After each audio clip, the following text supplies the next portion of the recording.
Hey, congratulations! We're under contract. Yay! But don't celebrate it yet. We've got a little ways to go, so stay tuned and learn how we get it done. That's right. So put the champagne down for now and let's get to work.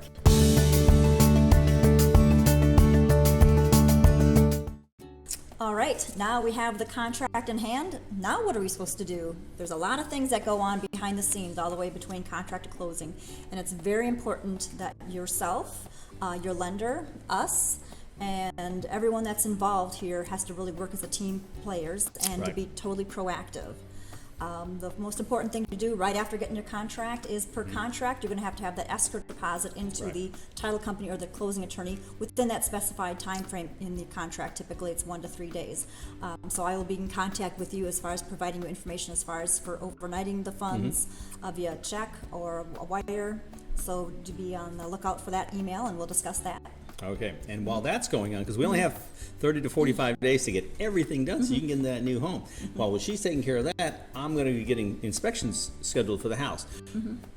General home inspection, pool inspections, well, septic, whatever inspections we need. Termites are exactly Water WDO. quality, whatever everything that we need for that particular home, we're going to start getting those scheduled so we can get those done ASAP, because we're going to have to start negotiating repairs on the home. Correct. And your most important job at this point in time, I said, is remain in contact with your lender. Anytime your lender or the underwriter needs some additional documentation, please be proactive in getting that to them as soon as possible.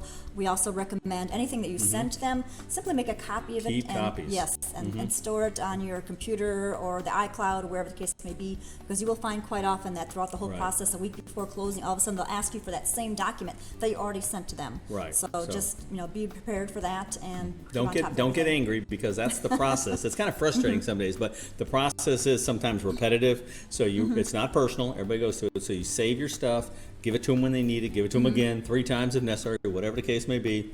You'll get through it. That's right. That's one of the things we all want to stress to all of our buyers here too. The whole loan process is frustrating, and it doesn't matter if you make $20,000 a year or $500,000 a year. What your credit score is, everyone goes through the same process.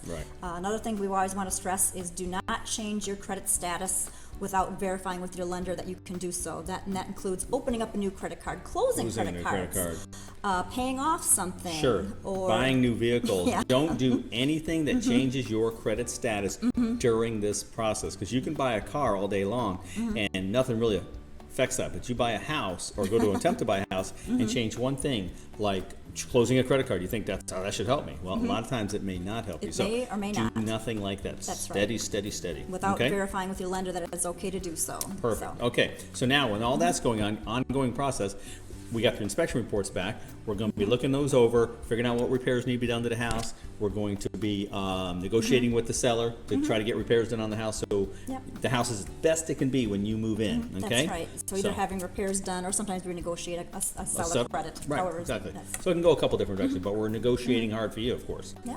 And once we know that as far as the inspections and what we're doing with that, whether we're getting repairs done or getting a seller credit or accepting as is, now it's time to talk to your lender, and we will verify with them that it's okay now to order the appraisal. Right. Because that's another expense for you. So you want to make sure the house, the inspection report is okay before ordering the appraisal. Right. We don't want to spend your money if we don't have to. Yeah. Exactly. So it'll give permission to the lender to have the appraisal done.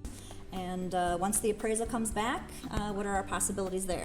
Well, at that point, our possibilities, if the house appraises for the price we're paying, perfect. If it's higher, benefit to us, right? If it's lower, it allows us to either renegotiate the price, walk away from the deal, because we write that contingency in, or come up with some other plan. But it completely saves. It's about saving your deposit. We want to make sure you don't lose it if it doesn't appraise properly. But there's multiple avenues we can take at that process. Okay. And another thing too, we also want to point out to a lot of our buyers too, is that even though you're paying for the appraisal, it's actually done for the benefit of the lender, because they're trying to protect their investment in you, basically. So don't be surprised or disappointed if when the appraisal comes back, it lo and behold it happens to be the exact same price as the purchase price.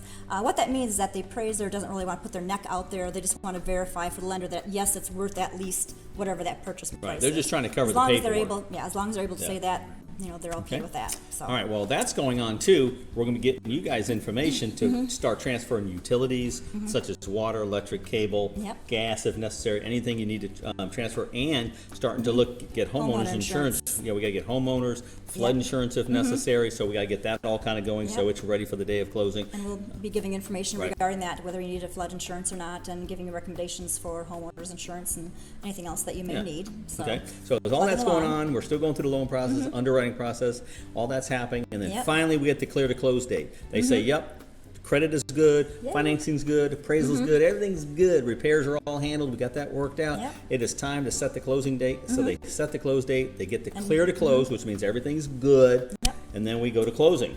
That's that right. day. And then it depends on, some of you may be a mail away. We'll arrange to have a notary come to your place of business or your home to have that done. Or if you are here in the St. Johns County, we'll have it done locally. Yeah, so either way, it's all doable no matter what. So at that point, guess what? That contract that we just had, just about 30 to 45 days ago, is pretty much a done deal. And now, yay!